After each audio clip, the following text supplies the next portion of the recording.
क्या मिल्कीपुर उपचुनाव घोसी उपचुनाव को दोहराने जा रहा है? क्या मिल्कीपुर उपचुनाव में भारतीय जनता पार्टी जीत हासिल करके अयोध्या की गंवाई गई सीट से जो अपमान मिला है उसको वापस ले लेगी? क्या समाजवादी पार्टी इस सीट को पुनः बरकरार रख के अपनी साख जहां का तहां बरकरार रख सकती है? सच्चाई से रूबरू कराने जा रहे हैं।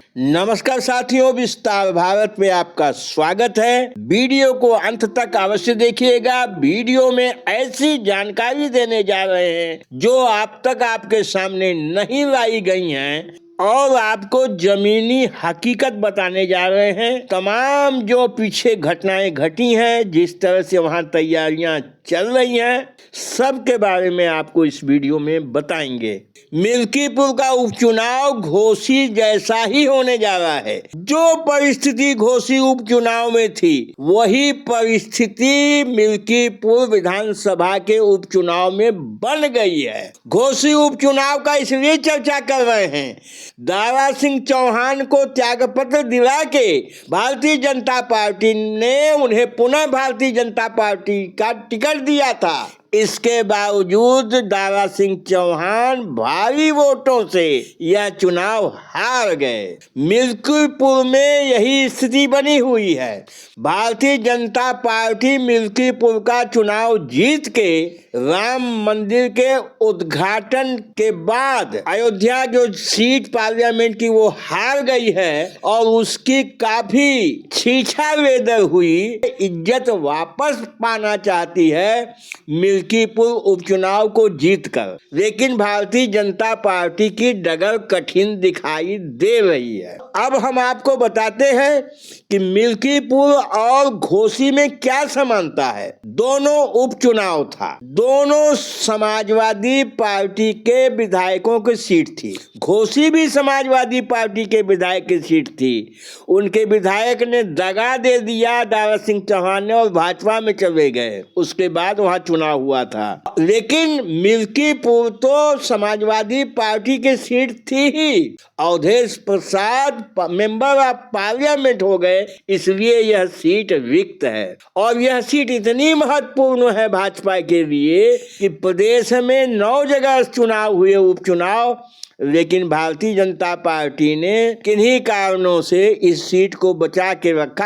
अब चुनाव होने जा रहा है। 5 फरवरी को चुनाव होने जा रहा है मिल्कीपुर का। अभी तक भारतीय जनता पार्टी का कैंडिडेट नहीं तय हुआ है, लेकिन समाजवादी पार्टी के अजीत प्रसाद पहले से तय हैं। ये अवधेश प्रसाद जी जो सांसद चुने गए हैं उन्हीं के सुपुत्र हैं। दूसरी समानता आप देखिए कि घोसी उपचुनाव में कांग्रेस पार्टी मैदान में नहीं थी, न ही बहुजन समाज पार्टी मैदान में थी। इस बार मिल्कीपुर उपचुनाव में न तो कांग्रेस पार्टी मैदान में होगी, न बहुजन समाज पार्टी मैदान में होगी।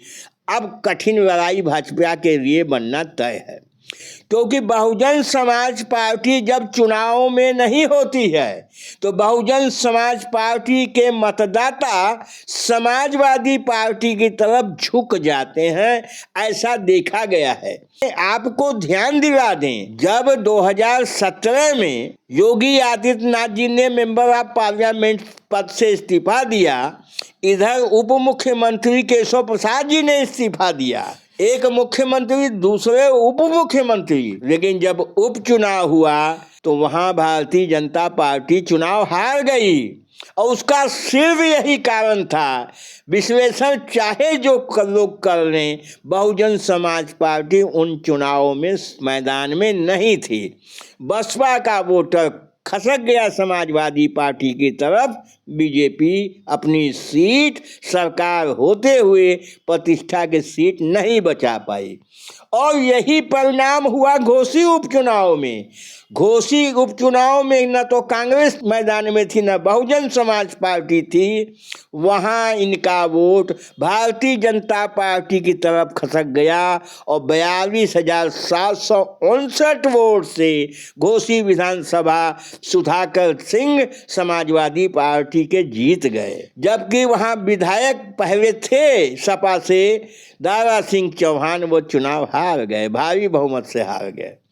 यही स्थिति कुछ मिल्कीपुर की भी दिखाई दे रही है। अब मिल्कीपुर में पिछला आप रिजल्ट देखें 2022 का, तो 2022 में अवधेश प्रसाद 1,03,905 मत पाए हुए थे, जबकि भारतीय जनता पार्टी के बाबा गोरखनाथ 90,567 वोट पाके सेकेंड नंबर पर रहे। बसपा की मीरा देवी 14,427 वोट पाई। कांग्रेस की नीलम कोरी 3,166। अब बसपा का वोट और कांग्रेस का वोट बीजेपी को तो जाने वाला नहीं है। यह वोट समाजवादी पार्टी के अगर करीब चला गया तो जो पिछला अंतर 12,913 वोटों का था, कहीं वो ज़्यादा न हो जाए। अगर भारतीय जनता पार्टी ने अपनी रणनीति ठीक से न बनाई, अगर भारतीय जनता पार्टी ने जातियों को ठीक से नहीं जोड़ा, तो भारतीय जनता पार्टी को परेशानी हो सकती है।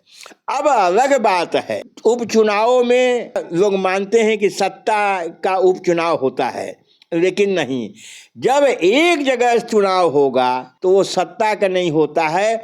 इतनी ज़्यादा वहाँ पे दोनों पक्ष विपक्ष भारी संख्या में लोग पहुँच जाते हैं और इतनी निगरानियाँ होती हैं, मीडिया की नज़रें देश भर की वहाँ होती हैं कि वहाँ पे किसी तरह की जुर्म जाति होने का खतरा कम रहता है। तो यही कारण है कि घोसी में सारा शासन प्रशासन उनका रहते हुए भाजपा फेल कर गई। कहीं वही स्थिति मिल्कीपुर में ना हो जाए। जो भी हो, यह ऐसा लग रहा है कि मिल्कीपुर का उपचुनाव भारतीय जनता पार्टी के लिए परीक्षा की घड़ी होगा। अगर मिल्कीपुर का उपचुनाव भारतीय जनता पार्टी जीतती है तो 2027 के लिए उनको ज़्यादा मेहनत नहीं करनी होगी। और अगर समाजवादी पार्टी ने यह प्रतिष्ठा की सीट बचा लिया किसी तरह से, तो 2027 के लिए पीडीए का उनका फार्मूला सफल होता दिखेगा और जनता का रुझान भी समाजवादी पार्टी की तरफ बहेगा। बस साथियों, इस विषय में आपके क्या विचार हैं? आपका चिंतन किधर जाता है? आप इस माहौल में क्या कहना चाहते हैं? हमें कमेंट करके बताइएगा। हमारे चैनल पे मेहमान हैं, हमारे चैनल को सब्सक्राइब नहीं किया है तो साथियों सब्सक्राइब तुरंत कर दीजिए। हम इस तरह का वीडियो बनाते रहते हैं। वीडियो को शेयर कर दीजिए, लाइक कर दीजिए, हमारा मनोबल बढ़ता है। बहुत बहुत धन्यवाद।